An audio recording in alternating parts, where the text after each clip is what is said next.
Hello and welcome everyone, I'm Madals, and today I've got game number 2 of this best of 3. It is from the Russian StarCraft 2 League, and it is between a Zerg and a Terran.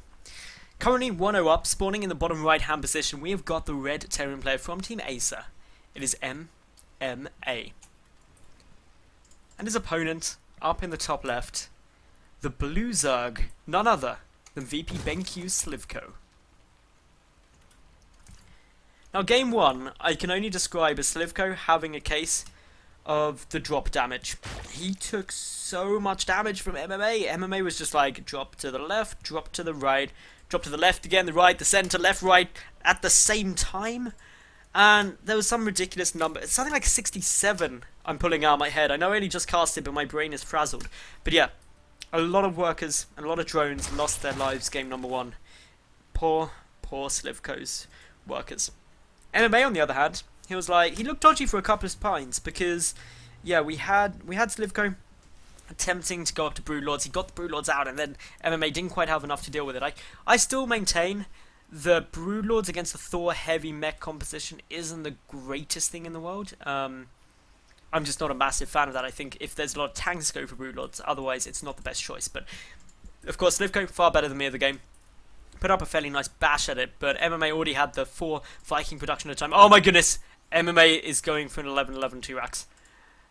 It's not even 11-11, he's just going for a 2-racks. Look at it, look at it, the 2-racks is there. They're ready, they're waiting. Defending a 2-racks as a Zerg is ridiculously hard. Defending a 2-racks, you don't scout, is nigh on impossible. The Overlord is coming forward.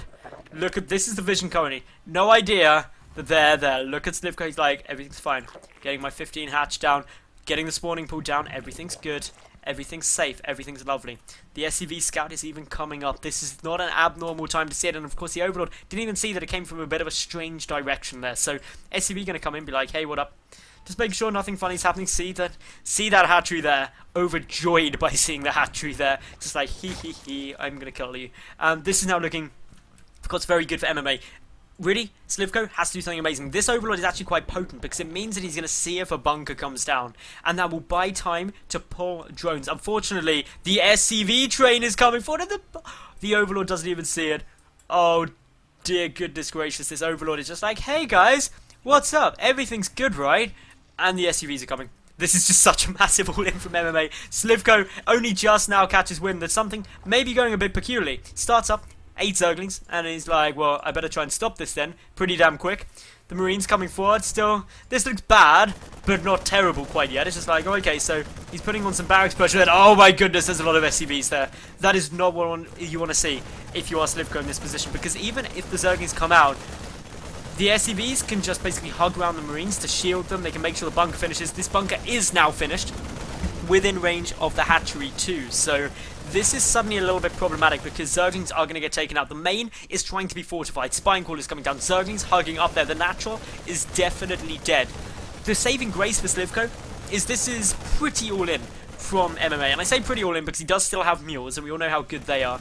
But, of course, MMA has committed a lot to making this work. The SCV's pulling back to make sure that they don't get taken out by the Broodlings, which is a smart play. Just wants to make sure that he conserves his units as best as possible. This is an all-in after all, but now the Marines coming up. The Spine Caller isn't quite yet done. There is a good number of Zerglings, but the Spine Caller is going to be the thing that really starts to hurt. The SCVs trying to get the surround. The Zerglings getting taken out. MMA is losing the SCVs, but the drones getting pulled may not be enough. The Spine Caller getting focused. There's not enough energy for a transfuse on the Queen either, so that means the Spine Caller goes down. The Zerglings have all gone down. The Queen is taking some damage. Even the Overlord is going to get taken out. MMA ruthless in his assault of this base. And frankly, the Zerglings just cannot come out quickly enough. A Baning Nest attempting to become secured, but with the hatchery getting focused, this is actually buying a little bit of time. The Overlord going down does not supply block sLivko. So important that you note that. But in terms of the work count, it's actually equal again. Now, great Marine control, pulling back, and really sLivko is literally on his last legs. He's trying to get out enough Zerglings to be able to deal with this. MMA's micro, though, absolutely intense. He's spiking up to about 300 plus APM during these micro-intensive fights, just making sure that he's in the best position. And now here we go. He's pulling back. He's going to try and engage these Zerglings as quickly as he can. well, minimizing the losses of Marines, and does manage to do exactly that. These Marines are getting pretty low, so he's going to fall back towards this bunker. Just going to say, okay, I'll sit back here and keep you contained. I've already done so much damage. 9 drones remaining. And this is just such good news. Yes, MMA lost quite a few workers himself by pulling them, but he's got the mules there. He's getting up his command center before the natural has been retaken. These bunkers are still up. They've still got to be dealt with. Yes, a couple of banelings can come down, and that will help sLivko without a doubt, but he's still on 9 drones. That is very, very low in the drone count. These 2 bunkers, they're still up. The Marines can come back in there. Yes, there's nothing to repair them, but the Marine count is still only just a tiny bit lower than the Zergling count, and if banelings come out, it will be beneficial, and you can try and take out the Marines, but taking out those bunkers with banelings would take quite a few. The Zerglings still just hugging around, taking a quick little peek, trying to work out what they can do. sLivko just pumping more and more Zerglings, a couple of banelings starting to morph.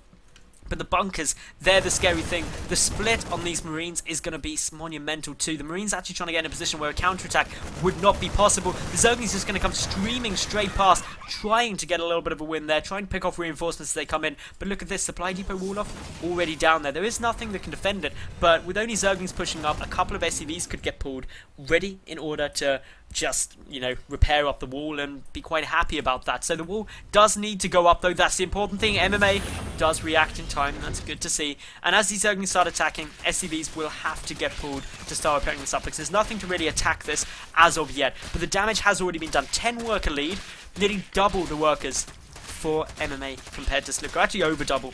So yeah, GG. Good luck, well played. With the repair coming down, sLivko knows that he wouldn't be able to level that out, and therefore MMA goes 2-0 up. Congratulations to MMA there, playing really solid, going for the tactical cheese, and that is the end of the series. So thank you all very much for tuning in.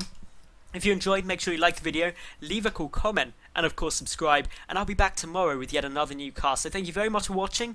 I'm Madals, and I'll see you tomorrow.